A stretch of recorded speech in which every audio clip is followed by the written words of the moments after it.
Фарап дегеніміз араб тіліне аударғанда Сырдария өзеніне өтетін жер, өткел деген ұғымды білдірген. Отырар қаласы өзі Орта Азия қалалары секілді 3 бөліктен тұрған. Үлкен аумақтың барлығы қаланың Рабат деп аталған қарапайым халық өмір сүрген. Қаланың екінші бөлігі Шахристан аумағы, сол жақтарыңызда үлкен аумақтың бәрі Шахристан деп аталған. Шахристан толығымен қоршалып, жан-жағын бәрі ормен қазылып сумен толтырылған және 3 қақпасы болған екен. Басты қақпасы, жарық қақпасы, барып көреміз қазір.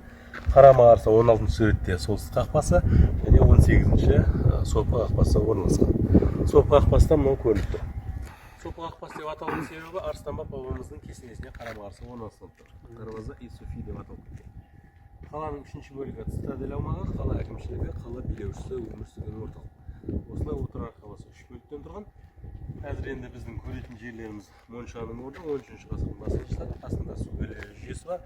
Одан кейін 3-ші Шахристанның басты қақпасы, жарық қақпасы, ішінде өндіріс кешені, ханага, тұрғын үй орамдары, алқаптары.